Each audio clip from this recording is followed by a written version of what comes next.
¿Se ve bien ahí?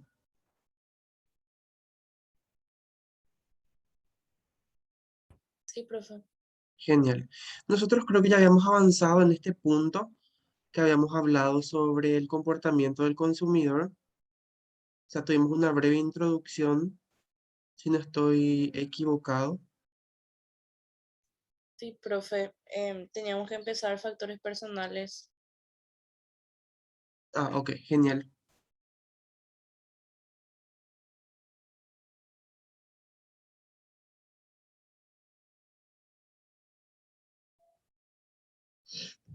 Bueno, genial.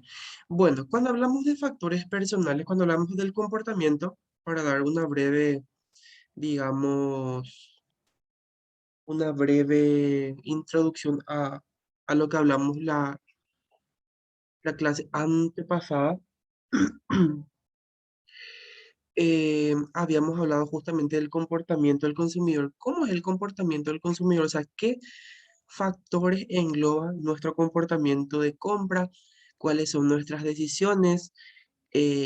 ¿Cómo justamente se va segmentando para que ese comportamiento se vaya alineando al producto o al servicio que se está ofreciendo dentro del mercado?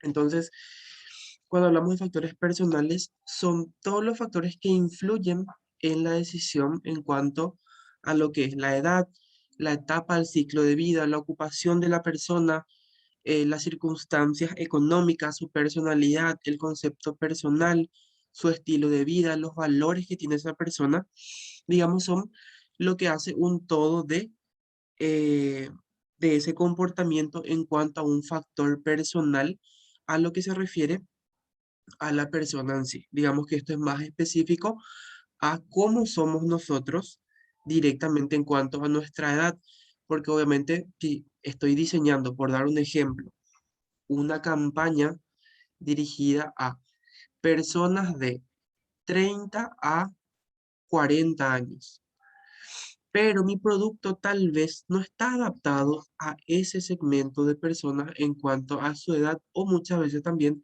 a su ciclo de vida.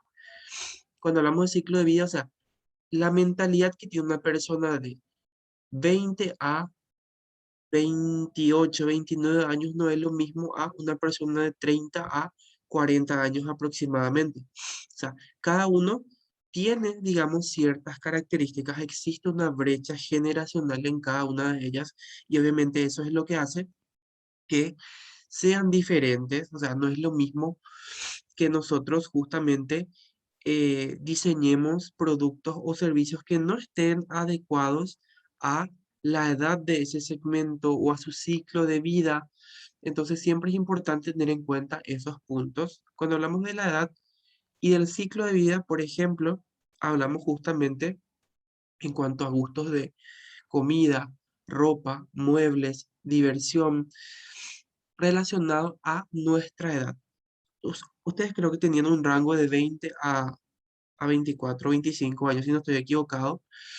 Entonces, ¿qué pasa? Una persona de 35 a 45 años ya no le gusta ir a desvelarse en una discoteca, en un bar y demás, sino que tal vez le guste más una salida tranquila, una salida a un restaurante o una actividad mucho más, digamos, distendida a otras que tal vez sea en otra brecha, en otra etapa de ese ciclo de vida justamente que tienen o que tenemos las personas.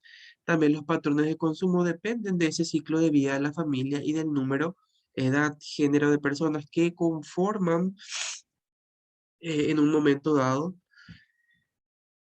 También las etapas psicológicas de ese ciclo de vida podrían ser importantes en cuanto eh, a lo que experimentan en base a transiciones o transformaciones a medida que avanza en la vida, que es lo que mencionó. O sea, una persona que tiene 40, 50 años ya no tiene la misma mentalidad de una persona de 20, 30, 35 años, sino que en base a todo lo que fueron transitando y transformándose, digamos que en base a todas las experiencias, ese comportamiento se va modificando. Entonces, de esa manera, los especialistas en este caso deben de entender justamente eso. Hay productos o servicios que podemos dirigirlos a matrimonios, a nacimientos de un hijo, a una enfermedad, a un cambio de domicilio, divorcio, empleo, cambio de profesión, jubilación, muerte de ese cónyuge, que son detonadores justamente de nuevas necesidades. En este periodo de pandemia, muchos, digamos, muchos sanatorios sacaron ciertos planes para COVID, ciertos planes con cobertura total o hasta un cierto monto que cubría justamente ese sanatorio en cuanto a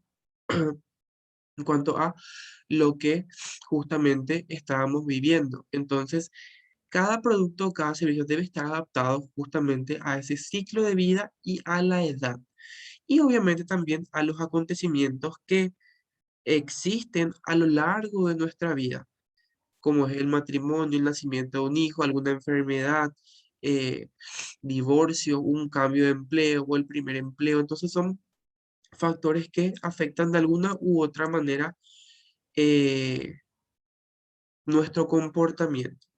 Luego contamos con la ocupación y las circunstancias económicas. Cuando hablamos de ocupación, hablamos de patrones de consumo donde los especialistas intentan justamente identificar los grupos ocupacionales que tienen un interés superior al promedio de sus productos y servicios, se adaptan para determinados grupos ocupacionales, por ejemplo, empresas de software que diseñan productos para gerentes de marcas, ingenieros, abogados.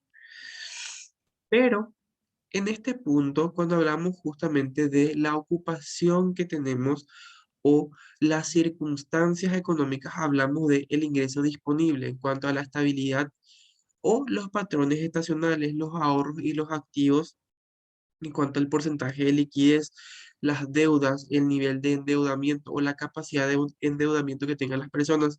Por ejemplo, si yo soy un ente financiero, un banco, una financiera, y quiero ofrecer justamente eso a un cierto segmento, debo de analizar previamente esa capacidad de endeudamiento que tienen mis posibles o potenciales consumidores. También las actitudes hacia gastos, hacia los ahorros, en cuanto también a los productores de bienes de lujo, como es Gucci, Prada, Burberry, son vulnerables ante los reveses económicos si los indicadores económicos muestran una recesión. Los especialistas en marketing pueden tomar decisiones para rediseñar, reposicionar y fijar nuevos precios de los productos y de esa manera introducir o aumentar el énfasis en las marcas eh, de productos con descuentos para poder de esa manera continuar ofreciendo valor a sus clientes metas. Algunas empresas justamente lo que hacen es eh, estar bien posicionadas en todo momento y de esa manera aprovechar por igual las épocas de prosperidad y de decadencia. Muchas veces en este periodo de pandemia, por más de que las personas que tenían cierto poder adquisitivo, de igual manera ellas no realizaban compras de manera impulsiva, sino que, digamos, esperaron un tiempo prudencial para ver cómo se iba desarrollando todo este proceso de encierro, de aislamiento y obviamente también la economía, porque fue un punto muy importante que afectó muchísimo a varias empresas, varios eh, productos, marcas tuvieron que cerrar sus puertas lastimosamente porque no pudieron soportar los gastos en cuanto a lo que fue y lo que sigue siendo esta pandemia. Ahora como que está un poco más liberado todo, pero de igual manera eh, se siguen eh, digamos que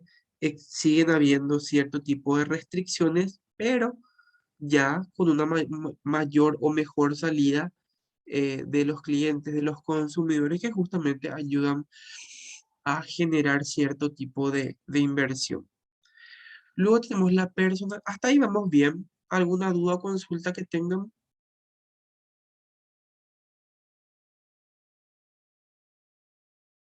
Ninguna, profe.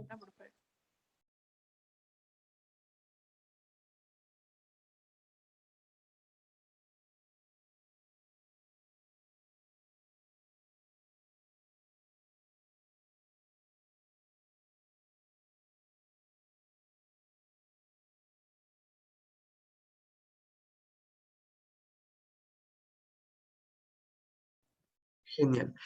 Bueno, luego tenemos la personalidad y el autoconcepto, en donde tenemos en cuenta que cada individuo tiene un carácter en base a su personalidad, que influye en su comportamiento de compra. Esa personalidad son rasgos o un conjunto de rasgos psicológicos distintivos que producen respuestas relativamente consistentes y perdurables ante ciertos estímulos del entorno. Incluye el comportamiento de compra. Esa personalidad suele describirse en términos de rasgos como confianza en uno mismo, que hablamos de la autoestima, el control, la autonomía, el respeto, la sociabilidad, la actitud defensiva y la adaptabilidad. Son algunos de los puntos de nuestra personalidad. Pero ¿qué pasa? Esa personalidad difiere en los diferentes tipos de consumidores. Por ejemplo, la personalidad que tiene Alberto no es la misma a la que tiene Edward o a la que tiene Brisa, por ejemplo. Entonces, en ese punto, nosotros debemos de analizar justamente en base a la segmentación que realizamos, porque nosotros cuando segmentamos hacemos una división en base a ciertas características específicas que debe cumplir ese consumidor, ese cliente. Entonces, ¿qué pasa? Nosotros al segmentar, segmentamos de 20 a 40 años, pero dentro de esa segmentación existen nuevamente subsegmentaciones, obviamente porque hay una brecha muy amplia entre 20 a 25, 26 a 30, 31 a 35 y 36 a 40.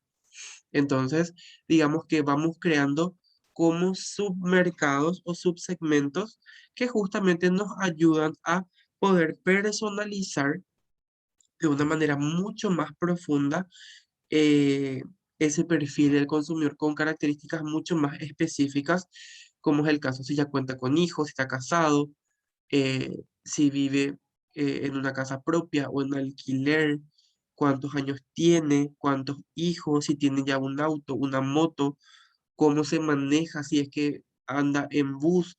Entonces, todos esos puntos son importantes para nosotros justamente para poder entender qué productos vamos a ofrecer a nuestros clientes o a nuestros consumidores.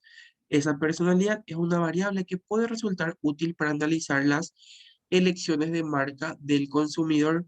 Esas marcas también tienen una personalidad, una manera probablemente que los consumidores elegirán y obviamente si es compatible con ellos, esa personalidad marca define una mezcla de características que pueden atribuirse a una marca predeterminada o determinada. Por ejemplo, hay marcas en cuanto a que son sinceras, son realistas, honestas, sanas, alegres, entusiastas, competentes, sofisticadas, robustas.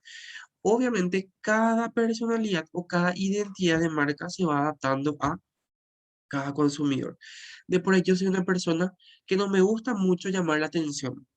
Entonces, tal vez no me guste cierto tipo de marcas, por ejemplo, las marcas de ropa Zara, porque tal vez los colores ya son muy llamativos y tal vez mi gama de colores solamente sea negro, blanco y gris. Entonces es como que soy mucho más conservador, tradicional. Entonces, digamos que esa marca no se adapta a mi personalidad. ¿Por qué? Hay colores más vivos, hay muchos estampados. Entonces, tal vez yo con esa marca no me sienta cómodo en cuanto a usarla o comprarla porque tal vez en una reunión me sienta incómodo, no me guste, eh, en base a mi personalidad, tal vez no tenga mucha seguridad, me sienta un poco eh, observado. Entonces son muchos de los aspectos que se tienen justamente en cuenta a la hora de eh, analizar nuestra personalidad y cómo son justamente las marcas o la personalidad de las marcas que se adaptan a nosotros. Por ejemplo, si yo les digo Coca-Cola y Pepsi o McDonald's y Burger King, ¿con cuáles ustedes se quedarían y por qué? ¿Qué percepción? Porque obviamente cuando hablamos de una personalidad de marca hablamos también mucho de percepciones. ¿Qué percepción yo tengo de esa marca? Por ejemplo, Coca-Cola, yo tengo una percepción de que es una marca alegre, entusiasta, eh, una marca global, eh, tal vez sea realista, que tiene vida, es imaginativo. Entonces, es como que tal vez se adapta o me genere cierto tipo de percepción positiva de por ahí. McDonald's, ¿qué percepción me da McDonald's? Entonces, cada marca tiene una personalidad y obviamente esa personalidad se debe o debemos de adaptar a nuestro consumidor. Luego tenemos el estilo de vida y los valores. Entonces, cuando hablamos justamente, aunque pertenezcan a la misma subcultura, clase social u ocupación, cada persona puede llevar un estilo de vida particular y diferente a los demás. Un estilo de vida es el patrón de vida de un individuo y se expresa a través de sus actividades, intereses y opiniones. Por ejemplo, los especialistas de marketing buscan relaciones entre productos y las distintas categorías de los estilos de vida. Por ejemplo, las computadoras podría darse cuenta de que casi los compradores tienen una personalidad orientada al éxito, lo cual les permitirá dirigir con mayor claridad su marca a ese estilo de vida. Pero también existen otros tipos de estilos de vida que tienen o cuentan con relación en base a restricciones económicas, restricciones en cuanto a tiempo. Entonces las empresas deben de atender todos esos puntos, todas esas características a la hora de generar un producto o un servicio que va a estar dentro de ese mercado. Y obviamente la estrategia también. Por ejemplo, cuando hablamos de estilo de vida, hablamos de alimentación, hablamos de actividades, hablamos de actividades, hablamos de hobbies. Por ejemplo, ¿cuántos de ustedes aquí eh, se levantan, qué sé yo, a las 6 de la mañana para ir al gimnasio a entrenar todos los días?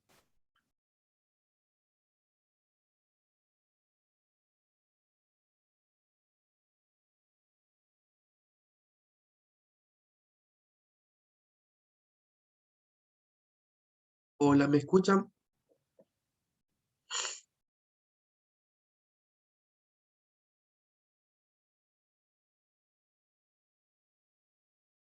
Hola, hola, ¿me escuchan bien? Sí, profe. Entonces, les consultaba a ustedes cuál es su estilo de vida actual. ¿Quiénes, por ejemplo, se levantan, qué sé yo, a las 6 de la mañana a entrenar? O sea, que ellas tienen, digamos, una rutina de todos los días. ¿Cuál es su rutina de todos los días?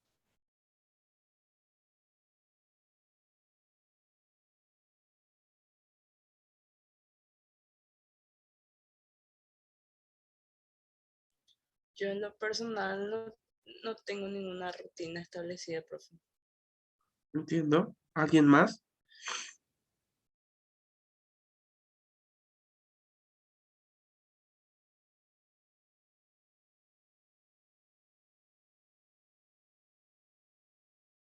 ¿Alguien más?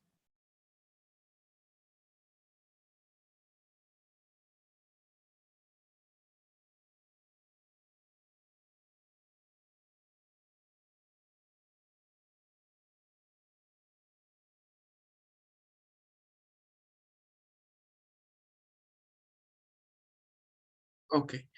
Bueno, entonces, ese es el estilo de vida. Todas las actividades que ya realizamos rutinariamente, por ejemplo, una persona que se levanta, qué sé yo, a las 5:30, va, entrena, va al gimnasio, o va a hacer caminata o algún trote.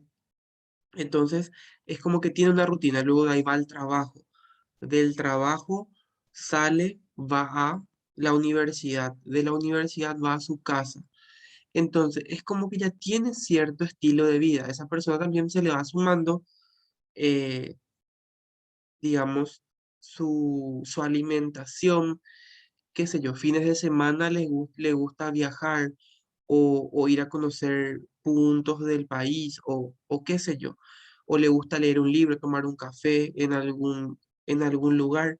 Entonces, ese o esos son los estilos de vida que justamente van generando. Obviamente, cada estilo de vida tiene ciertas restricciones, tanto económicas y en cuanto a tiempo. Por ejemplo, yo puedo tener el entusiasmo, pero tal vez no la capacidad económica. O muchas veces tener la capacidad económica, pero no contar con el tiempo disponible. O sea, tal vez yo trabajé mucho, trabajé, qué sé yo, desde las 7 hasta las 18. De ahí tengo que pasar a la universidad. De la universidad es hasta las 10. De la universidad paso a mi casa, donde termino de hacer, digamos, mis tareas, entregar mis trabajos a las 11 de la noche. Entonces, como que ya esa persona tiene una restricción de tiempo que le impide justamente ir un poco más. Entonces, ¿qué pasa? Hay productos, hay servicios que se van adaptando justamente a ese tipo de consumidores o a ese tipo de clientes que tienen justamente restricciones, ya sean económicas o restricciones de tiempo.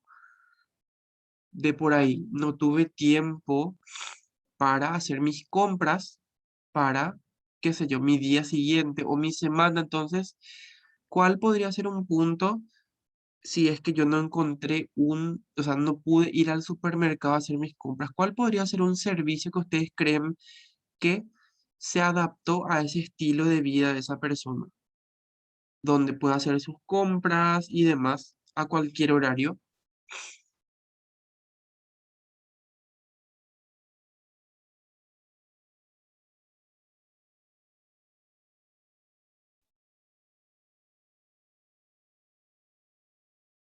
Hola.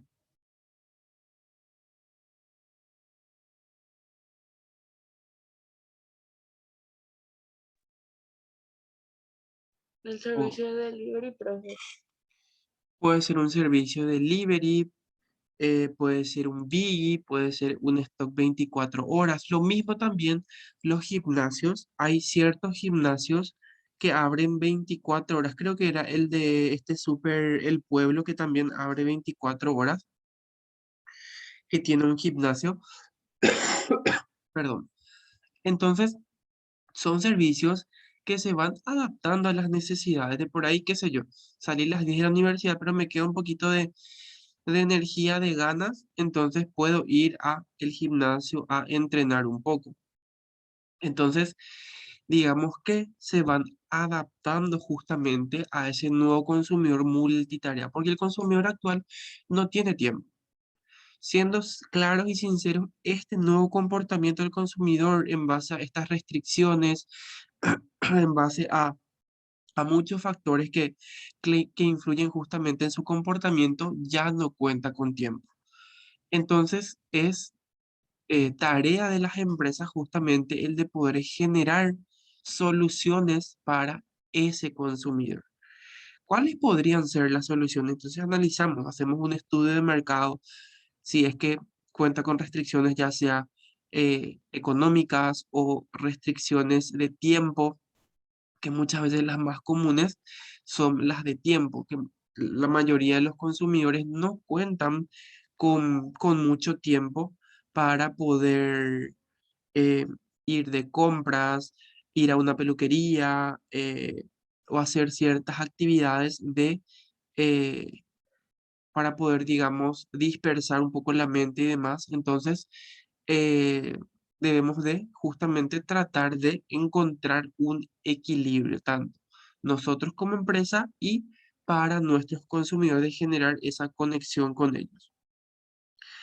Bueno, hasta ahí vamos bien, Sí, profe. genial. Sí, profe. Bueno, luego tenemos los procesos psicológicos fundamentales.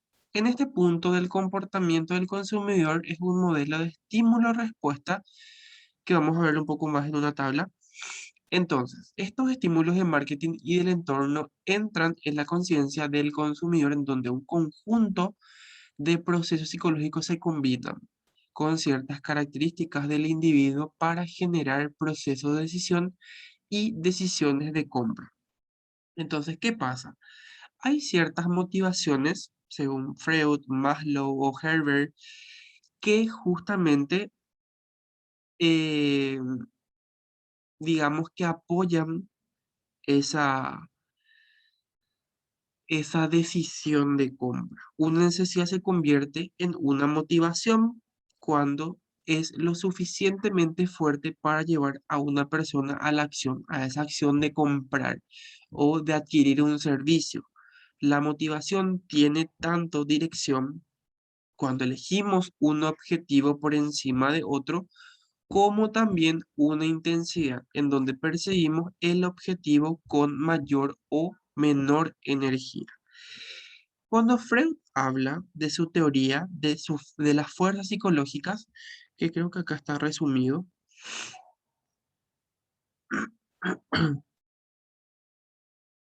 sí, acá está. Bueno, este es el modelo justamente en base a los estímulos que se generan.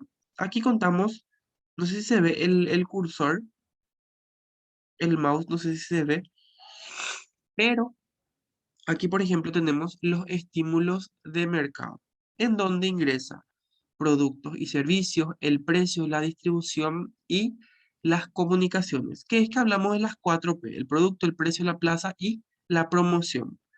Otros estímulos son los económicos, tecnológicos, políticos y culturales. ¿Cuántos de aquí, de los que están presentes, ya sea Edward, Alberto, Brisa, Karen, veo que usa iPhone? Aparte de Karen, ¿quién más eh, es consumidor de iPhone?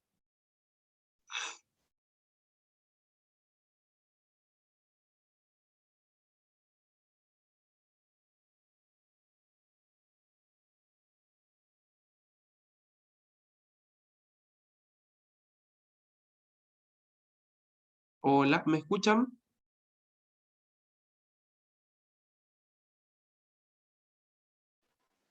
Sí, profesor, te escucho. ¿Cuántos de ustedes aquí son consumidores de iPhone?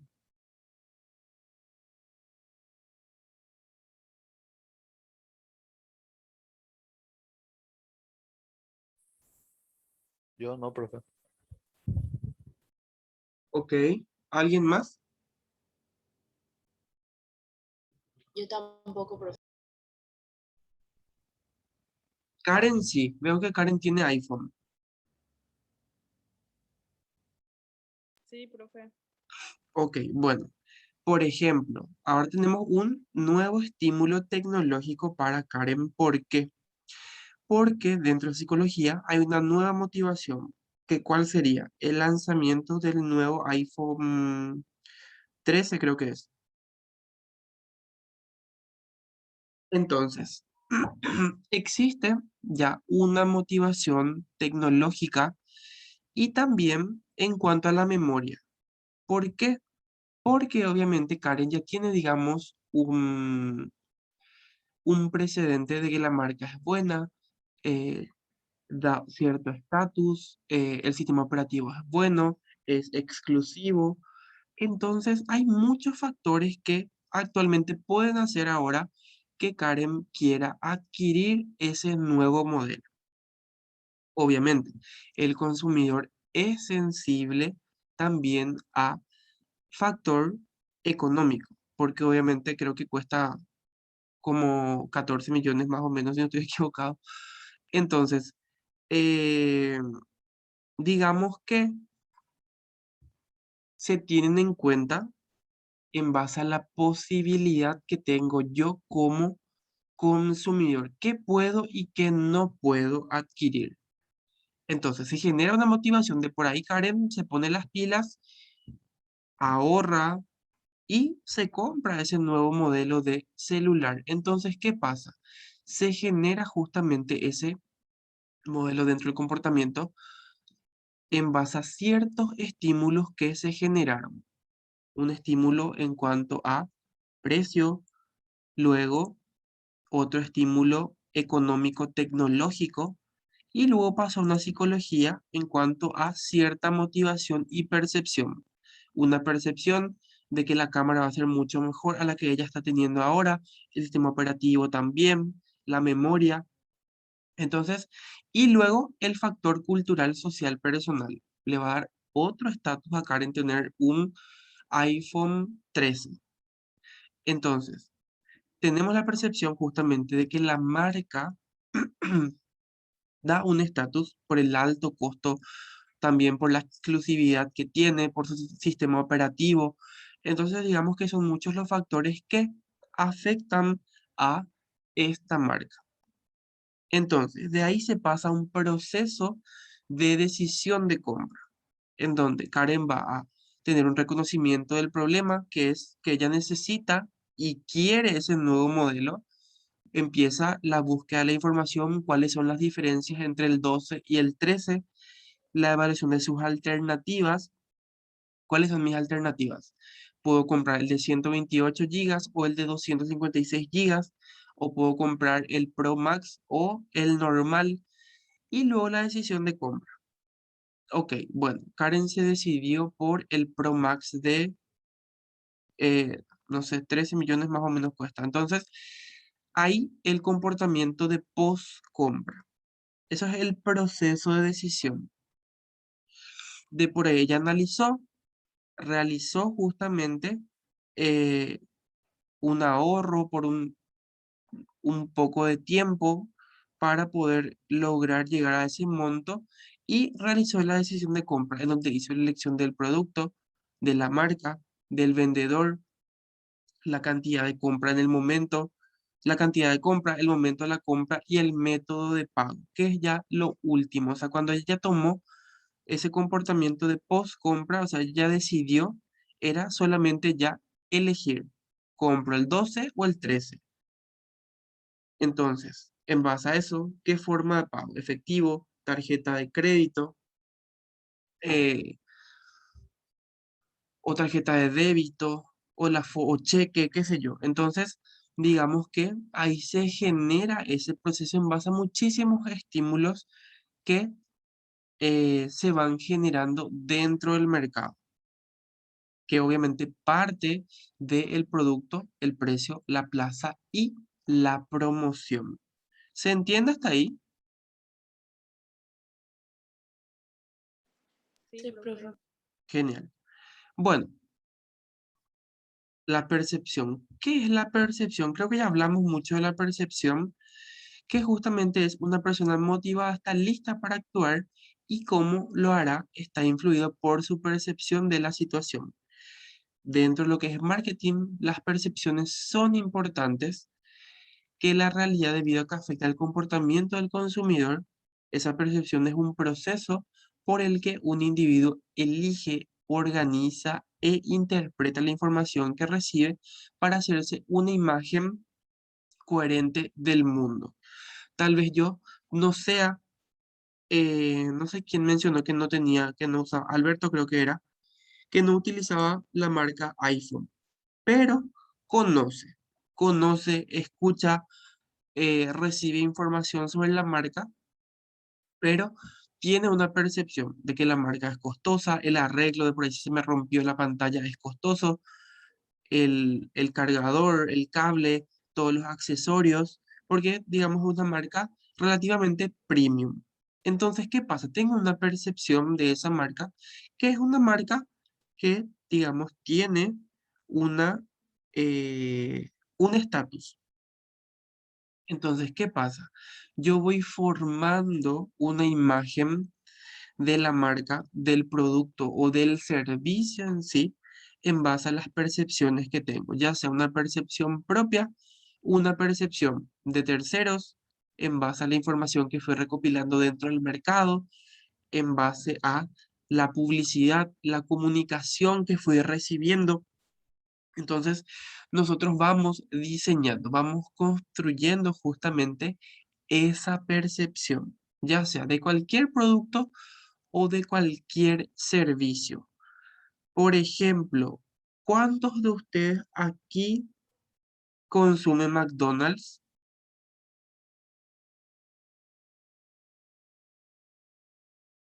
Yo, profe, ¿Quién dijo Yo yo? también, profe. Porque no me Lucero. aparece. Ok.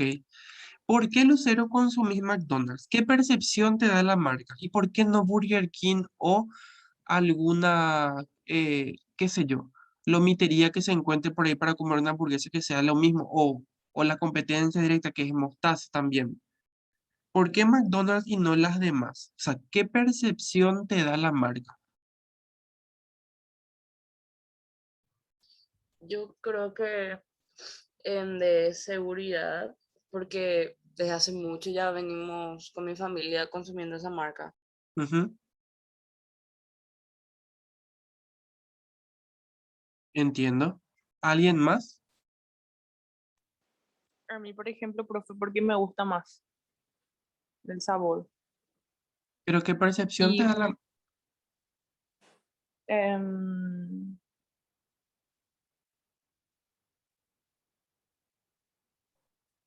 buena. Por ejemplo, hablando, llevándolo a un campo personal. Si esto era una modalidad, digamos, presencial, nuestra clase, al verlas a ustedes o ustedes al verme a mí, iban a tener cierto tipo de percepción. Y lo mismo pasa de por ahí, qué sé yo, viene una nueva compañera o un nuevo compañero y nosotros vamos creando cierto tipo de percepción en cuanto a lo que vemos de por ahí. Ese nuevo compañero que llegó tiene un iPhone justamente 13, tiene el reloj de iPhone, tiene los auriculares de iPhone, tiene la tablet, tiene la computadora, tiene una camioneta, último modelo. Entonces, ¿qué percepción me da? Tal vez de que sea de un nivel elevado, un nivel social alto, que tenga cierto poder adquisitivo. Entonces, nosotros vamos creando justamente sin conocer a la persona una percepción. Y lo mismo pasa con los productos o los servicios. Por ejemplo, si lanzamos un nuevo producto, qué sé yo, una nueva hamburguesa, una nueva, qué sé yo, no sé cómo se puede llamar la marca, pero que sea parecido a McDonald's. Ustedes no van a ir a ese local de buenas a primeras. ¿Por qué? Porque no les da una buena percepción tal vez su comunicación que no está muy bien orientada. Entonces, son muchos los factores que afectan nuestra percepción. Y aquí vemos una tabla, que son las tablas, es la tabla de las necesidades de Maslow. ¿Conocen esta tabla? Creo que ya habíamos dado esta tabla en administración. Ok. Es una tabla jerárquica de las necesidades de Maslow, en donde como base o como punto de partida están las necesidades fisiológicas. O sea, va del 1 al 5, que digamos es el proceso que realiza el consumidor o lo que va construyendo o escalando justamente. Entonces, mis necesidades fisiológicas es alimento, tomar agua, tener un techo para poder vivir.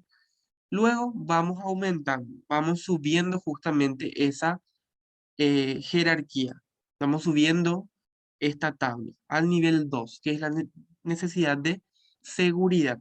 En cuanto a seguridad, protección, por ejemplo, la compañera hablaba de que le da cierto tipo de seguridad la marca porque hace muchos años que consumen.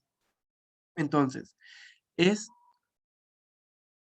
parte, digamos, de lo que es cierto tipo de necesidades. Entonces, ella tiene una necesidad de seguridad con la marca, que tal vez Burger King, Mostaza o cualquier otro lugar no le dé, no le da una buena percepción. Luego tenemos las necesidades sociales, tener un sentido de pertenencia dentro justamente de un sentido de pertenencia en base a dónde me encuentro. O sea, necesito que tenga sentido justamente mi personalidad, o sea, con qué grupo yo puedo encajar mejor, porque tal vez soy un poco introvertido o soy demasiado extrovertido. Obviamente muchas veces ese sentido de pertenencia choca. O sea, yo no puedo ir si soy muy extrovertido a un grupo de por ahí.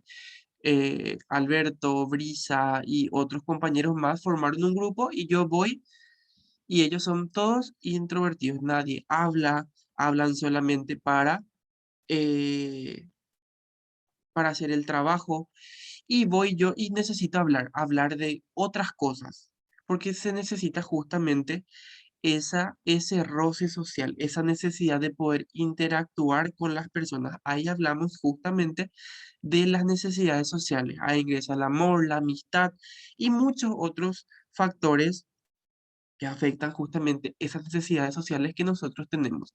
El de ir a un lugar, conocer nuevas personas o ver nuevas personas también es parte de esa necesidad. También las necesidades de estima, en donde tenemos el autoestima, el reconocimiento, el estatus. Cuando hablamos de necesidades de estima, hablamos de cómo me siento, cómo es mi autoestima, si es una autoestima alto, medio, bajo, qué reconocimiento yo tengo en donde me mueva o el reconocimiento a nivel personal, laboral, familiar, el estatus. Nosotros también vamos creando cierto tipo de estatus en la sociedad, como mencioné el caso de por ahí el compañero nuevo, tiene ya, digamos, cierto estatus ganado porque da una percepción de que tiene poder adquisitivo. Entonces, muchas cosas, no solamente el dinero hacen que una persona cuente con cierto estatus, sino también muchas veces eh, el nivel educacional que tiene la persona de por ahí, qué sé yo, yo tuve la posibilidad de ir afuera a estudiar y, digamos, ya tengo otro estatus. Estudié, qué sé yo, en Alemania, en Estados Unidos, en España. Mm.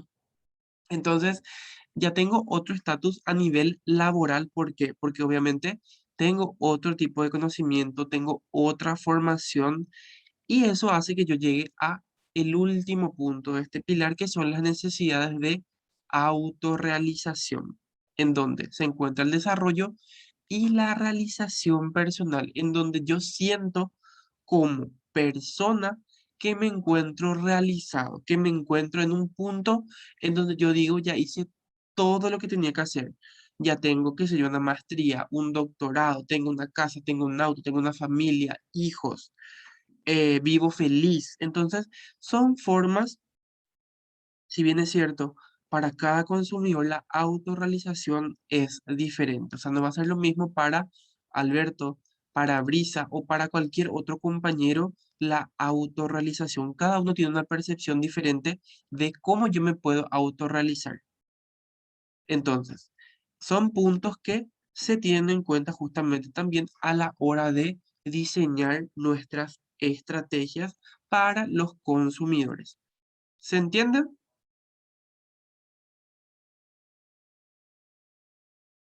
Sí, profe. Genial. Bueno, luego tenemos la atención selectiva, que es la asignación de capacidad de procesamiento a determinados estímulos. La atención voluntaria es aquella que se pone en acción de manera deliberada. La atención involuntaria es la que despierta a alguien o algo y eso se calcula en un promedio que está expuesta o en promedio a más de 1.500 anuncios aproximadamente o comunicaciones de marca por día. O sea, nosotros estamos en contacto con marcas todos los días.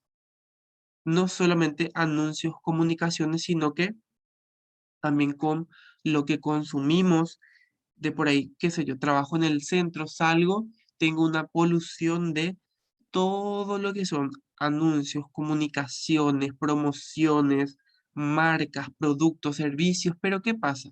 Nuestra atención es muy selectiva. El consumidor, digamos que aprendió a justamente bloquear lo que le llama la atención y desbloquear para eh, lo que realmente llama su atención.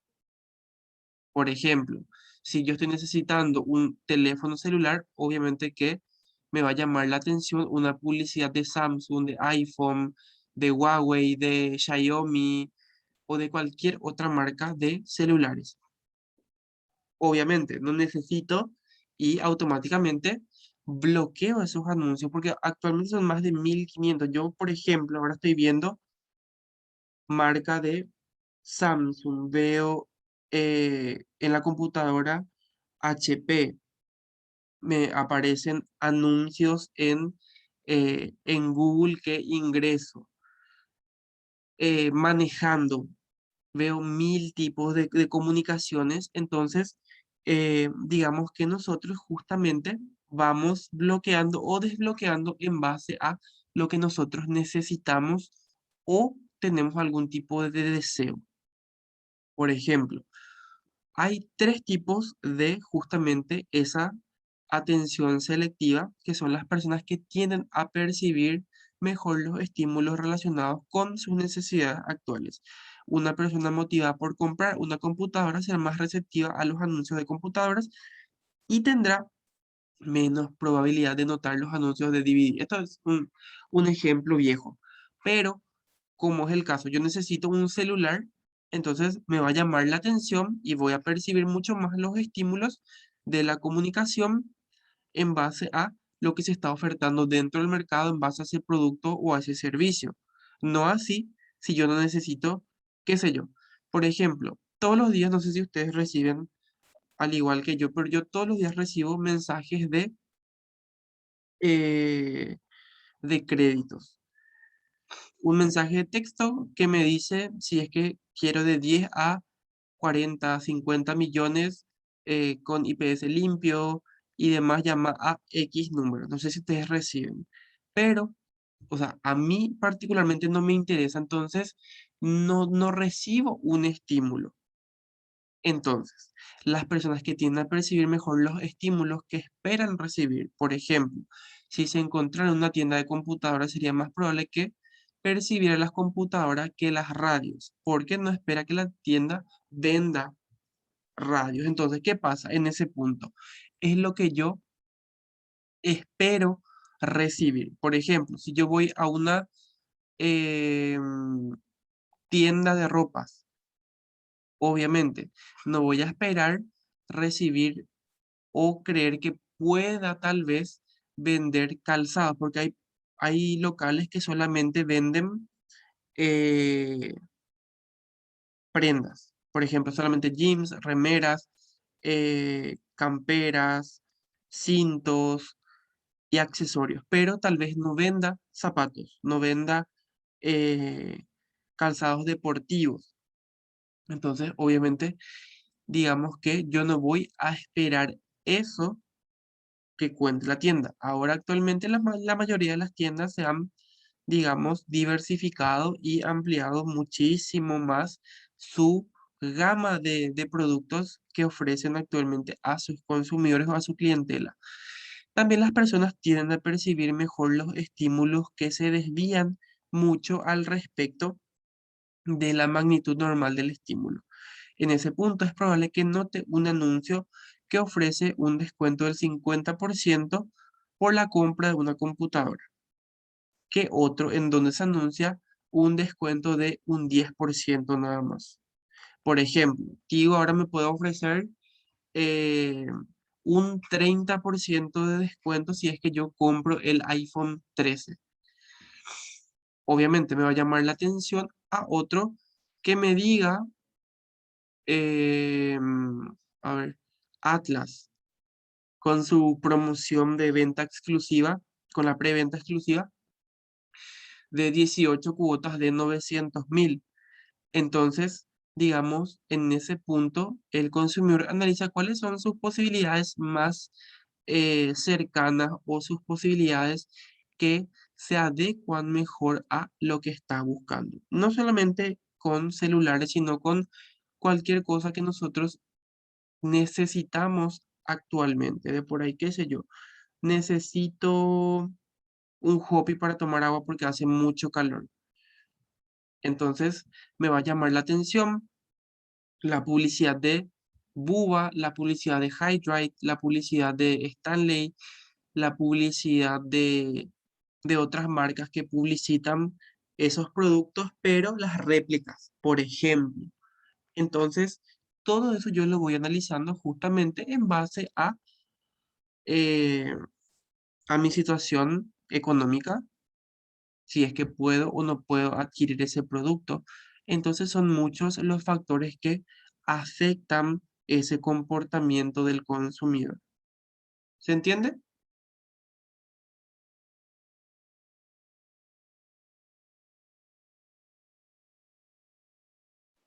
Sí, profe.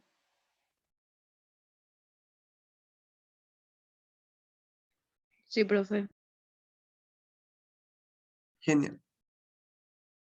Ahora, por ejemplo, estoy escuchando al vecino con la publicidad de Tupi. Entonces, en ese punto, por ejemplo, estamos expuestos también indirectamente a marcas que escuchamos en la radio, en la tele, en las redes sociales, que digamos también es como que ya en este periodo de pandemia, muchas de las marcas mermaron porque ya no era tan positivo hacer pautas y demás porque el consumidor no tenía poder adquisitivo o el consumidor estaba encerrado en su casa y yo no podía hacer llegar ese servicio. Entonces son muchas las cosas que se tienen en cuenta de acuerdo a, eh, a la situación o a la estación, por ejemplo. Ahora está llegando eh, la primavera, que es el martes. Entonces las marcas muchas están poniendo las pilas y están realizando cierto tipo de acciones en donde mezclan en su comunicación mucho de colores, juventud, porque también es el Día de la Juventud, entonces van realizando los ajustes que se adecuan a ese perfil de consumidor. De por ahí, mi publicidad trato que sea un poco más masiva y, y con un concepto mucho más global, podríamos decirlo. Entonces, en ese sentido, dentro de mi comercial de TV, incluyo una persona mayor de 40 a 50 años o de 50 a 60 que participe también del comercial, como para que esas personas o ese sector, ese segmento se sienta identificado. Por más de que, digamos, ya tengamos una edad, nuestro espíritu puede ser joven, nuestro espíritu puede tener esa fuerza, esa energía. Entonces, de esa manera vamos captando también consumidores, tanto nuestros consumidores reales como los potenciales. Ok, luego tenemos la distorsión selectiva, que es la tendencia que tenemos los seres humanos a interpretar la información que se ajusta a nuestras percepciones. Muchas veces los consumidores distorsionan la información para que sea consistente con sus creencias y expectativas previas de la marca y el producto. Una demostración del poder de las creencias de marca que tiene el consumidor son las degustaciones a ciegas, en las cuales un grupo de consumidores prueba un producto sin saber de qué marca es, mientras que los miembros de otro grupo sí lo saben. Invariablemente estos grupos tienen diferentes opiniones a pesar de que han consumido exactamente el mismo producto. Obviamente, ¿qué pasa? Cuando hablamos de la distorsión selectiva, hablamos de qué es lo que yo quiero creer que está bien y lo que está mal. Pero hablando de productos o servicios, cuando hablaba del experimento, se habla de un focus group, que es una degustación así. Yo puedo estar tomando una gaseosa. O sea, vamos al ejemplo anterior, McDonald's y Burger King. No sé quién era la que mencionó que hace mucho consumía McDonald's de por ahí. Ella fue a un focus group con Alberto y con otro compañero más. Entonces, eh, realizó la degustación de 3 hamburguesas que ella, o sea, ustedes no sabían cuáles eran, en dónde estaba. McDonald's, Burger King y Mostaza. Entonces, sin saber cuáles eran los productos, porque se supone que ustedes son clientes reales y deben saber el sabor, que es, eh, ¿cómo es? ¿Cómo les diría?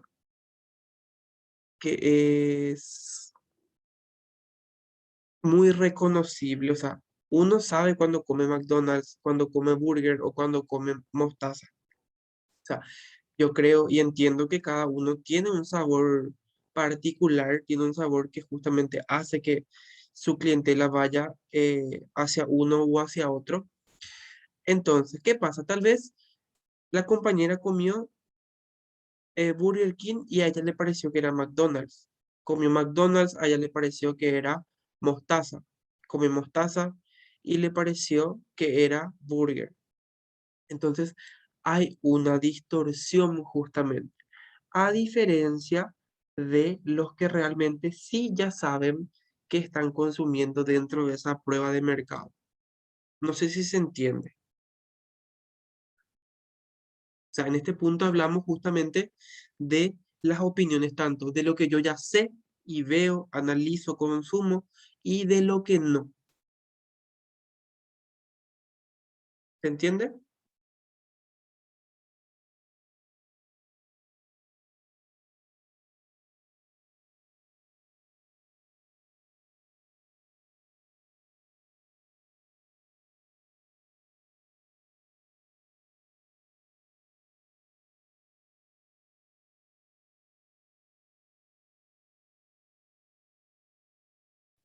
Hola, ¿me escuchan? Sí, profe. Genial. Y luego tenemos la retención selectiva, en donde muy pocas personas tienen la capacidad de recordar toda la información a las que están expuestas, pero sí retienen aquella que confirma sus actitudes y creencias. Debido a esa retención, son más propensos a recordar aspectos positivos del producto y a olvidar lo que se refiere a los productos consumidores. Esa retención selectiva puede contribuir a una ventaja para las marcas sólidas y este fenómeno explica por qué los especialistas de marketing necesitan usar la repetición, justamente para asegurarse que el mensaje no sea pasado por alto. Por ejemplo, Coca-Cola.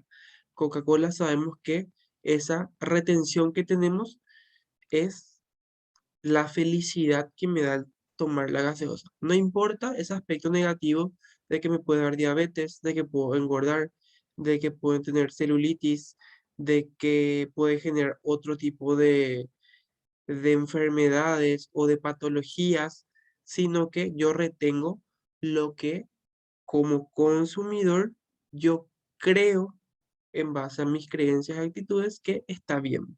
Por ejemplo, esa gaseosa me da alegría, me da satisfacción, digamos que son muchos los aspectos que tengo en cuenta justamente al momento de consumir esa gaseosa en específico. Luego tenemos la percepción subliminal, en donde los mecanismos de la percepción selectiva requieren la participación activa y el pensamiento de los consumidores. Un tema justamente estudiado es la percepción subliminal, en donde las empresas insertan mensajes subliminales encubiertos en anuncios o en envases. Los consumidores no son conscientes de ello y sin embargo afecta su comportamiento, aunque está claro que los procesos mentales incluyen efectos inconscientes que son sutiles. No existe una evidencia que apoye la idea de que los especialistas en marketing pueden controlar sistemáticamente a los consumidores dentro de ese nivel, en especial lo suficiente como para modificar las creencias moderadamente importante o muy arraigadas. Cuando hablamos, ¿qué es lo subliminal? ¿Qué es lo que comúnmente decimos doble sentido? O sea, que puede tener una doble connotación, que obviamente lo puede percibir el consumidor. Por ejemplo, hoy vi una publicidad de, eh, de Colgate justamente, en donde eran dos hombres con dos criaturas. Entonces, hay una percepción subliminal en ese punto. Y obviamente también va añadido de un concepto. Por ejemplo, en cuanto a lo que es la inclusión, en cuanto a lo que es la diversidad, tal vez me da una percepción subliminal de que son una pareja de personas del mismo sexo. O, qué sé yo, son hermanos y esos niños son los sobrinos. Entonces son muchos los aspectos que baraja el consumidor antes de dar, digamos, esa opinión o ese juicio a la marca o al producto o al servicio, justamente en base a sus actitudes y en base a sus creencias. ¿Se entiende hasta ahí?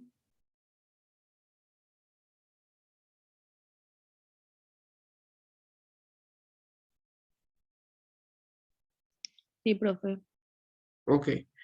Luego contamos con el aprendizaje, que induce a cambios de comportamiento a partir de la experiencia, ya sea una experiencia positiva o una experiencia negativa que tuvo ese consumidor y que obviamente lo fue haciendo crecer o retroceder. Dentro de ese aprendizaje hay impulsos, estímulos, señales, respuestas, refuerzos en base a lo que es el aprendizaje. Y obviamente también un condicionamiento clásico y un condicionamiento operante, que lo vamos a ver más adelante.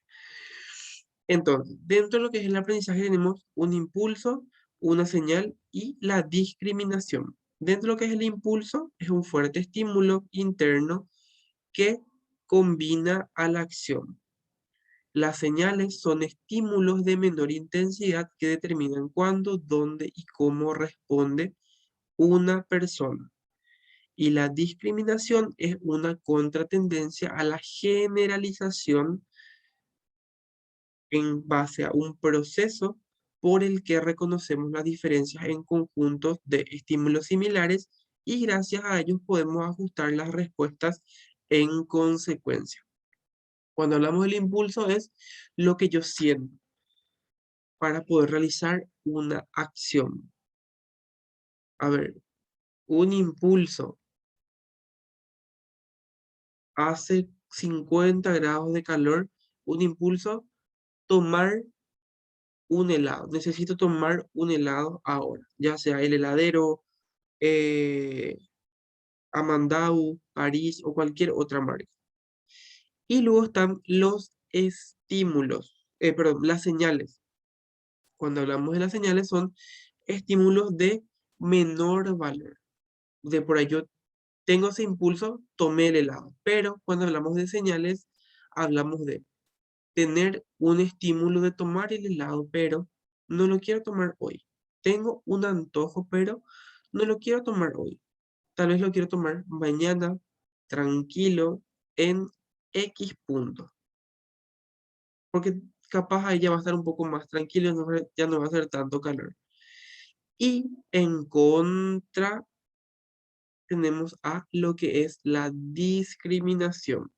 De por ahí yo discrimino ciertas marcas por el sabor, por la calidad, por el servicio, por el estatus, por el precio. Entonces se va ajustando mi respuesta a ese impulso o a esas señales. ¿Vamos bien hasta ahí? Sí, profe. Genial. Luego tenemos las emociones, que es la respuesta del consumidor, no es exclusivamente cognitiva y racional, gran parte de la misma puede ser emocional e invocar diferentes tipos de sentimientos. Una marca o producto podría hacer que el consumidor se sienta orgulloso, emocionado, seguro, un anuncio capaz de generar sentimientos de diversión, disgusto o asombro, que justamente se da. No recuerdo en qué año fue un comercial de una cerveza, creo que era, no sé no recuerdo si era Pilsen o qué otra cerveza, sobre el mundial era.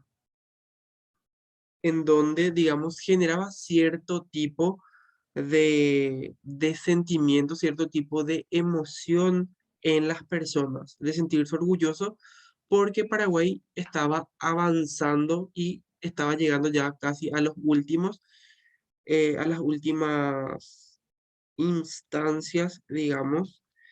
Entonces es como que la comunicación o lo que nosotros deseamos transmitir podría generar justamente cierto tipo de orgullo, emoción, seguridad, pero también así puede generar sentimientos o emociones contradictorias como es el disgusto, el asombro, el rechazo. Entonces, depende de cómo nosotros enfocamos nuestra comunicación o cómo enfocamos nuestras estrategias, vamos a poder generar emociones positivas o emociones negativas.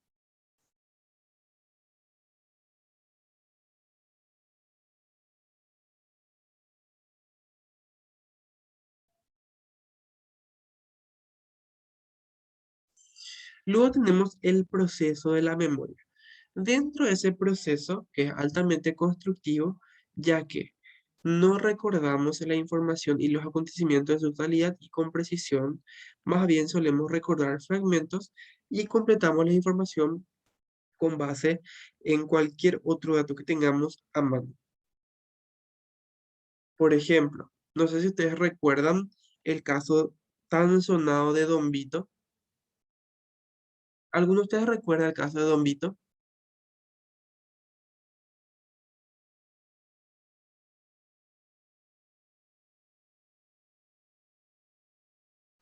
Yo sí, profe. El tema de las ratas creo que era. Así mismo.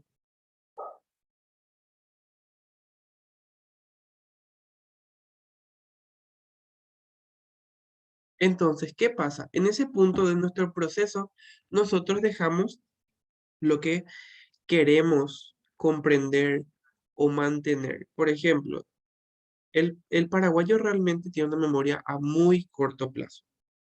Entonces, ¿qué pasa? 6 meses creo que, o inclusive un poco menos, hizo que los consumidores vuelvan a comprar la marca. A pesar de todos los problemas que tuvieron, todo el scratch, todos los videos, memes, todo lo que englobó esa situación o ese episodio para la marca. Pero nosotros como consumidores almacenamos y codificamos solamente lo que deseamos. Por ejemplo, ¿cuántas veces eh, ya vimos, a ver, en cuanto a gaseosas o esos jugos, frugos o leches que tienen, qué sé yo, un clavo, eh, que tenían dentro un plástico o que tenían algún tipo de, de defecto, podríamos decir, pero de igual manera seguimos consumiendo. Vemos miles de videos de Coca-Cola que supuestamente se coloca en el inodoro y limpia todo, saca todo el sarro, saca hasta, no sé. Entonces, somos selectivos. Lo mismo, hoy si hay un escándalo con McDonald's de porque se encontró ratas en un local, eso no va a hacer que la compañera deje de comprar McDonald's cada fin de semana o cada 15 días o mensualmente. No sé cuál es su forma de consumo.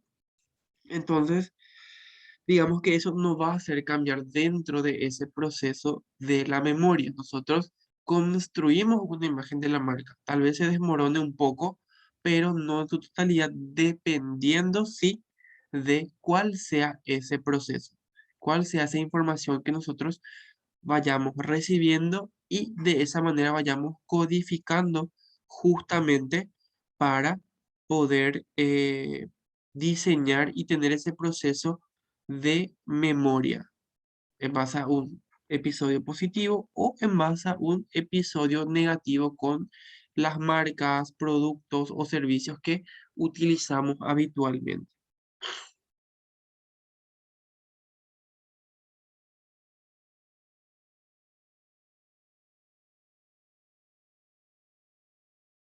Bueno, aquí vemos justamente el proceso de la decisión de compras que tiene 5 fases. Aquí al costadito, no sé si es que ven, tenemos el reconocimiento del problema, la búsqueda de la información, la evaluación de alternativas, la decisión de compra y el comportamiento post-compra. Cuando hablamos del reconocimiento del problema, hablamos de ese proceso, se inicia cuando el comprador reconoce la presencia de un problema o una necesidad como una consecuencia de una serie de estímulos internos y externos. Ese estímulo provoca una necesidad normal en la persona, como puede ser el hambre, la sed, un deseo sexual, la compra de algún producto que alcanza justamente esa intensidad y se convierta en un impulso. Pero es posible que la necesidad despertada por un estímulo externo ocurre, por ejemplo, cuando una persona admira un automóvil nuevo del amigo o ve en la televisión un anuncio, un paquete vacacional, qué sé yo, a Hawái, a Brasil o a cualquier otro punto. Esas instancias podrían inspirarle un pensamiento sobre la posibilidad de hacer la compra. No así los estímulos internos que digamos son mucho más directos. Tengo sed, tengo hambre, necesito comer, necesito tomar agua, necesito tomar un jugo, una gaseosa, necesito comer McDonald's o necesito tomar Coca-Cola. Y lo mismo pasa con un estímulo externo. Tal vez impacte de una manera menor, pero yo podría como consumidor analizar, necesito tal vez un auto cero o capaz necesito un viaje para enero, comprar un paquete para enero de vacaciones. Entonces, el consumidor va analizando sus posibilidades si es que puede o no realizar esa compra y en base a eso ya reconoció o realizó el reconocimiento de un problema. ¿Se entiende?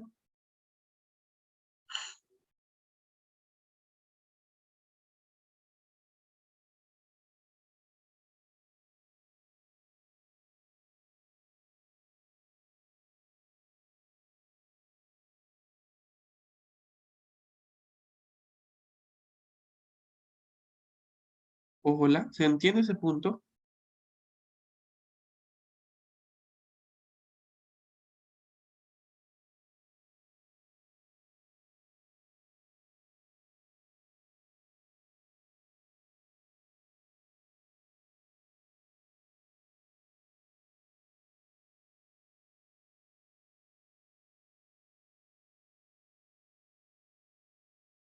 Hola, ¿me escuchan?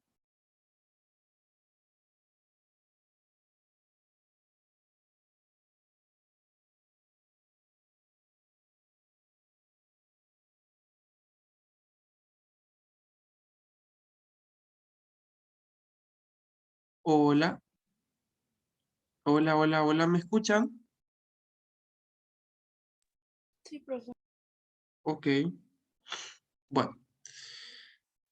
Luego tenemos la búsqueda de la información, en donde tenemos fuentes de información, en donde el consumidor recurrirá primeramente, que son 4 grupos, los personales, comerciales, públicos y de experiencia. Cuando hablamos de personales, hablamos de familias, amigos, vecinos, conocidos, comerciales, publicidad, webs, vendedores, distribuidores, envases, estantes de la tienda. Lo público, medios de comunicación, organizaciones calificadoras formadas por consumidores y de experiencia en cuanto a manipulación, examen y uso del producto. Entonces, en base a eso, nosotros vamos recopilando información que a nosotros eh, nos genera cierto tipo de percepción, justamente esa búsqueda activa de lo que es la información. Vamos recopilando, vamos viendo, comparando también cómo se genera esa búsqueda. Aquí vemos un poco en cuanto al conjunto. que implica la decisión de compra en cuanto a dinámica de búsqueda, recopilar información donde el consumidor aprende sobre las marcas competidoras y sus características. Es como que yo voy recopilando, no sé si aquí se ve, el conjunto total, conocido, consideración y elección, y por último, decisión. Empezamos con Apple, Dell, en cuanto a computadoras. Luego, Apple, Dell, Toshiba y las demás. Dejé a consideración Apple, Dell y Toshiba. Y por último, Apple y Dell. Entonces, ¿cuál va a ser mi decisión?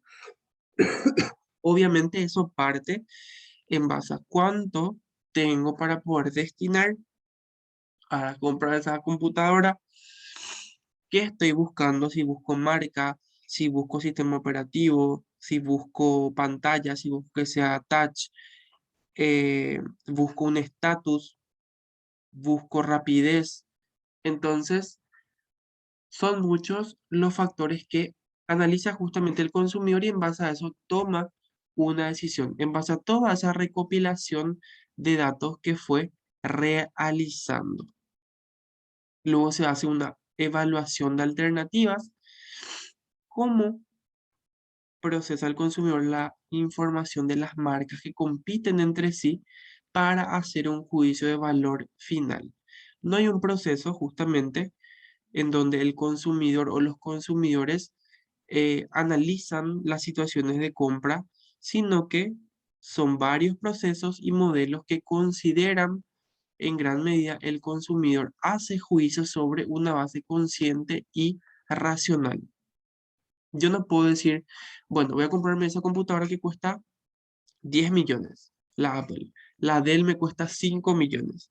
Yo solamente puedo pagar 5. Entonces hago una evaluación de mis alternativas.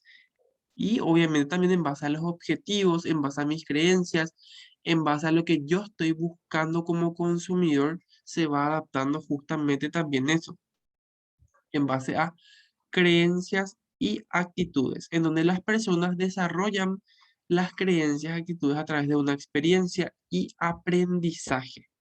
Las creencias son pensamientos descriptivos de un individuo que tiene en relación a algo. Igual de importantes son las actitudes, que son las evaluaciones, los sentimientos, las tendencias perdurables en cuanto a acción y favorables o no favorables que tienen las personas de algún objeto o idea. También los seres humanos tienen actitudes prácticamente hacia todo, religión, política, ropa, música, marcas.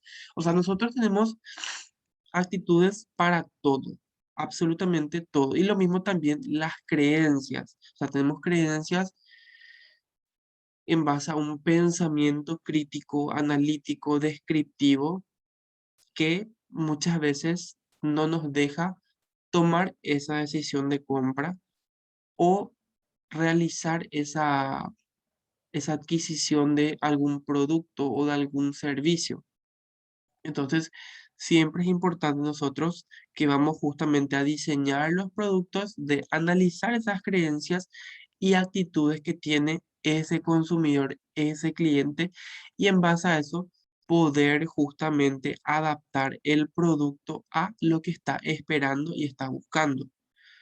En ese punto, en cuanto a las actitudes, ponen en un estado mental específico que nos llevan a disfrutar o rechazar el objeto y nos acercan más a él. Eh, ok. Luego tenemos el valor o el modelo de valor esperado. Cuando hablamos de el valor esperado, el consumidor conforma sus actitudes hacia diversas marcas mediante un procedimiento de evaluación de atributos. Por ejemplo, marca, estatus, precio, sistema operativo, cámara, que son algunos de los atributos del nuevo iPhone, a partir del cual desarrolla un conjunto de creencias sobre la posición que ocupa cada marca en lo relativo a cada atributo. Ese modelo de formación de actitudes afirma que los consumidores evalúan los productos y servicios combinando creencias en torno a marcas tanto positivas y negativas y de acuerdo a eso su importancia. Entonces, ¿qué pasa? Cuando hablo de un valor, es lo que yo estoy esperando. Yo puedo justamente en base a esa evaluación que hice, en base a esa recopilación de información, reconocimiento del problema, analizo entre el 12 y el 13. ¿Cuál es la diferencia real? ¿Qué valor me va a aportar y qué yo estoy esperando? Tal vez solamente sea, qué sé yo, 10 píxeles más, el sistema operativo un poco más bueno, pero lo demás sigue igual a el 11 o el 12. Entonces, ¿qué pasa? Yo tengo cierto valor que estoy esperando por parte de esa marca.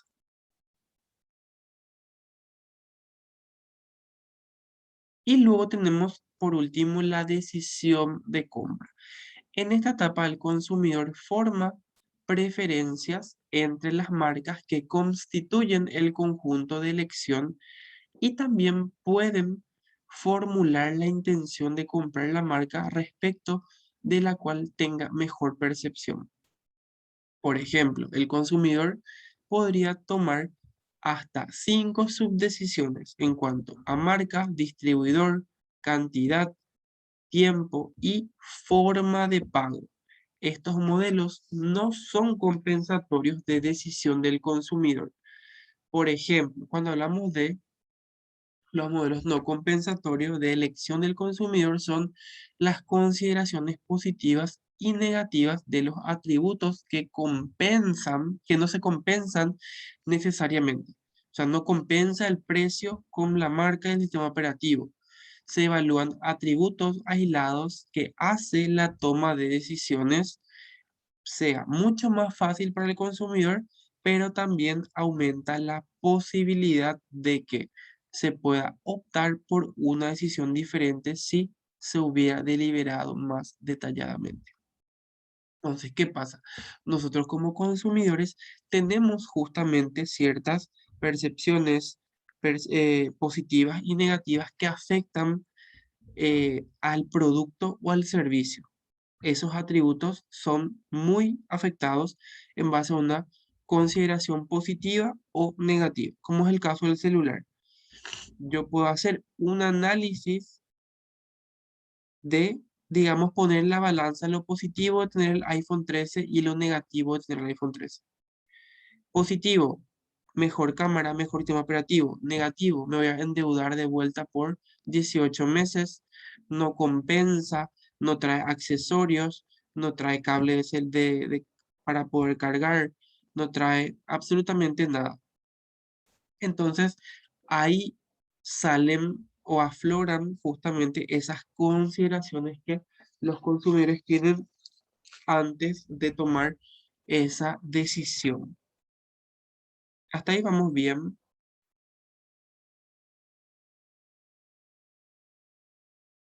Sí, profe. Genial. Luego tenemos los factores que intervienen. Si los consumidores hacen evaluaciones de marca, existen dos factores de orden general que pueden intervenir en su compra, que es el factor de actitudes de otras personas. La influencia que ejerce la actitud de otras personas depende en dos condiciones justamente. Aquí al costadito vemos cuáles son justamente esos pasos. Tenemos las evaluaciones de las alternativas, la intención de la compra, las actitudes de otras personas, factores situacionales no anticipados y por último, la decisión de compra.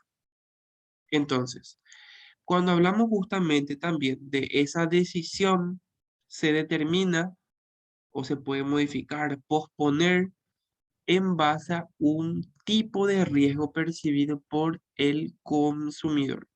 Un riesgo funcional en donde el producto no se comporta como se esperaba. Tal vez me da la percepción de que la marca sigue siendo lo mismo, el sistema operativo sigue siendo el mismo. Un riesgo físico en donde el producto supone una amenaza para el bienestar físico o la salud del usuario o de otras personas. En ese punto, digamos que existen ciertos tipos de productos que podrían ser nocivos para la salud de esos usuarios o de esos consumidores un riesgo financiero, el producto no vale el precio pagado. 14 millones por 18 meses es muchísimo dinero.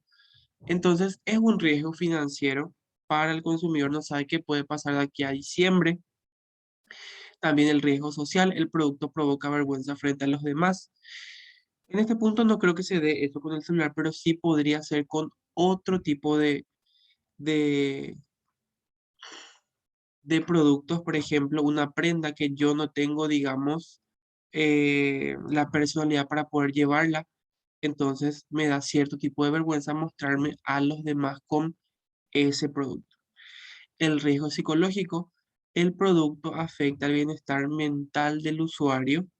Y por último, el riesgo de oportunidad, en donde el fallo del producto da como resultado un costo de oportunidad ante la necesidad de encontrar otro producto satisfactorio. De por ahí el S21 que me cuesta 5 millones era muchísimo mejor al iPhone.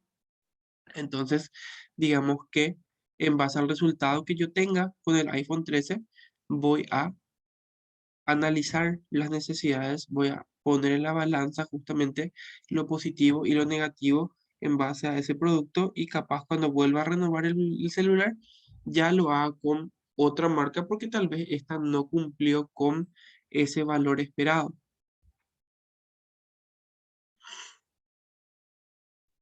Hasta ahí vamos bien. Sí, profe. Ok. Luego tenemos el comportamiento post-compra, que justamente, como su nombre lo dice, post es el comportamiento que yo tengo luego de utilizar ese producto, ya sea inquietudes, opiniones, ya sea favorables o no, sobre la marca o sobre las marcas. En ese punto tenemos satisfacción y acciones post compra y usos y desecho de post compra.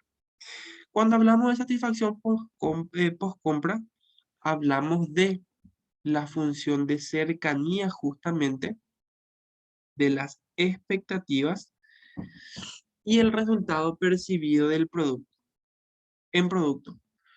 Ese resultado se queda corto respecto a las expectativas, en donde el consumidor estará decepcionado. Si cumple con las expectativas, estará satisfecho. Entonces, ¿qué pasa? Nosotros siempre esperamos mucho a veces de las marcas o de los productos, de los servicios. Entonces, ¿qué pasa? Si es que no cumple con esas expectativas esperadas, entonces como consumidor me puedo sentir decepcionado de que esa marca, al tener un precio tan alto, no haya cumplido con sus expectativas. Pero diferente si es que cumple, en donde la cámara sea impresionante la resolución, el sistema operativo súper rápido. Entonces, de esa manera yo me siento satisfecho. Y obviamente encantado si es que sobrepasa las expectativas que yo tengo sobre ese producto. O sea, que valió realmente la pena el precio que aboné por ese producto o también podría ser por un servicio.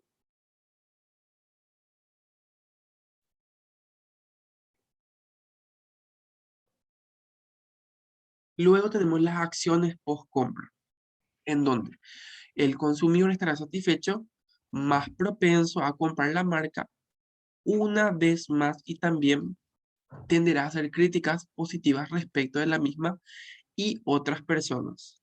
Los clientes insatisfechos podrían abandonar o devolver el producto. Eso ya es en base a cómo yo me sienta con ese producto. Hay veces que no cumple y si es que se puede devolver, bueno, realizar el cambio por otro de por ahí no cumplió o no tiene esa función que se mencionó en la publicidad que también pasa. Entonces el consumidor puede hacer una acción de post compra en donde puede devolver el producto y hacer el cambio por otro, dependiendo justamente del local o del punto de venta en base a sus políticas de reconocimiento, de garantía y de postventa. Luego, los usos y desechos de compra en donde El impulsor fundamental de la frecuencia de compra es una tasa de consumo del producto.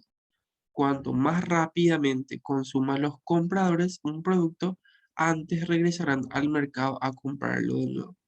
Que es algo muy cierto. O sea, dependiendo mucho, en menos de por ahí, qué sé yo, sale hoy el 13, el iPhone 13, de aquí a 6 meses ya puede salir el 14. Entonces el consumidor necesita justamente adquirir tal vez ese producto, ya utilizó todo, ya quemó todas las funciones de ese 13, salió uno nuevo o salió un complemento, entonces el consumidor muchas veces necesita justamente realizar esa compra. Pero, ¿cómo se utilizan y desechan los productos? ¿Cómo desechan los productos los consumidores? Aquí vemos la tabla, vemos el producto, deshacerse de él temporalmente, deshacerse de él permanentemente o conservarlo. En ese punto, si yo lo hago temporalmente, tengo la opción de alquilarlo o prestarlo. Si lo hago de manera permanente, lo puedo regalar, intercambiar, vender o desechar. Pero si es que lo conservo, tengo la posibilidad de utilizar para un propósito original, modificarlo para que cumpla un nuevo propósito o guardarlo.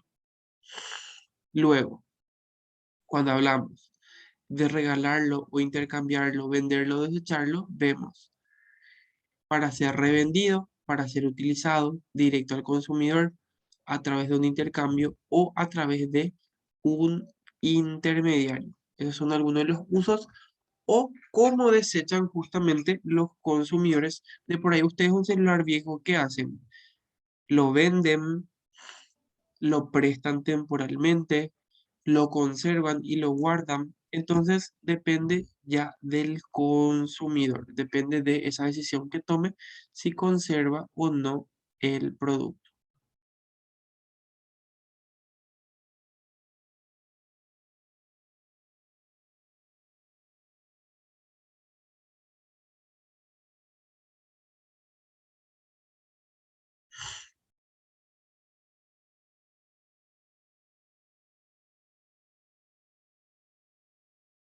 Y por último, tenemos los efectos moderadores dentro de la toma de decisión. Este camino o trayectoria que sigue el consumidor alrededor de diversas etapas involucradas en esa toma de decisión de compra depende de cómo se explica a continuación varios de los factores, incluyendo el nivel de implicación y la magnitud de la búsqueda de variedad. Por ejemplo, la toma de decisión con baja implicación del consumidor. En este modelo de valor esperado supone un alto nivel de implicación del consumidor, es decir, un grado significativo de involucramiento y procesamiento activo para responder a un estímulo de marketing. Ese modelo de probabilidad de elaboración es una explicación bastante reconocida respecto a de la formación y el cambio de actitudes que describe cómo llevan a cabo las evaluaciones los consumidores, tanto en circunstancias de baja implicancia como de alta implicación. ¿Qué pasa? Yo necesito una computadora, soy, qué sé yo, diseñador gráfico. Necesito un nivel de implicancia mucho más alto. ¿Por qué? Porque yo no puedo comprar cualquier computadora HP, cualquier computadora Intel, cualquier marca. ¿Por qué? Porque lo necesito para programas pesados de Corel, Illustrator o cualquier otro programa de diseño que eh, necesite instalar en esa computadora. Entonces tengo un grado de implicancia mucho mayor al que está teniendo, digamos, qué sé yo, una persona que necesita solamente la computadora para sus clases virtuales. Entonces, hay una diferencia, hay, digamos, una brecha entre ambas implicancias, porque una es muy alta porque necesita conocer el sistema operativo, necesita conocer la marca, de por ahí los repuestos, si es que tiene o no. Entonces, y a diferencia del otro, en donde digamos que no afecta mucho. O sea cual fuera el producto, va a cumplir su cometido, que sea conectarse a una videoconferencia o hacer las tareas en Word, en Excel, en PowerPoint. Entonces, es ahí donde hablamos de justamente una toma de decisión con baja o con alta implicación. También el comportamiento de compra basado en la búsqueda de variedad. Algunas situaciones de compra se caracterizan por una baja implicación, pero diferencias de marcas significativas. En este punto, los consumidores realizan cambios de marca muy frecuentes. Por ejemplo, galletas. El consumidor tiene algunas creencias sobre dicho producto, elige una marca sin realizar una búsqueda exhaustiva y evalúa el producto durante su consumo.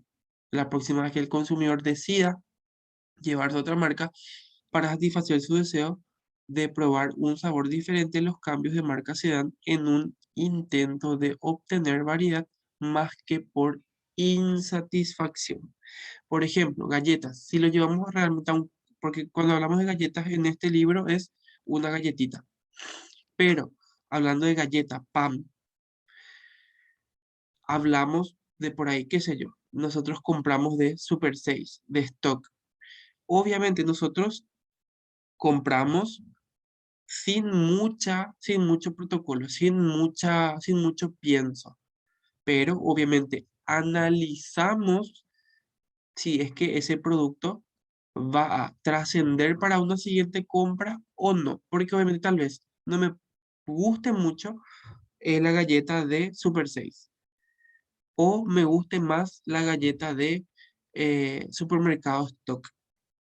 Obviamente, dependiendo de cada sucursal nuevamente. Entonces, en base a eso, nosotros buscamos variedad. De por ahí voy a migrar a otro stock donde pruebe si es o no más rico o no ese producto.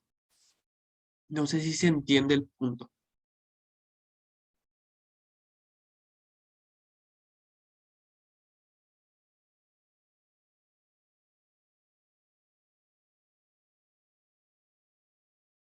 Hola,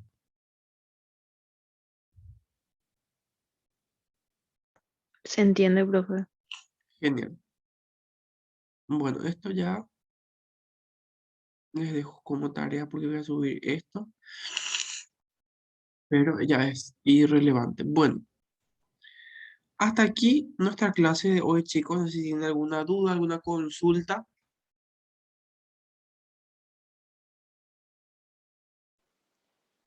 Yo no, profe.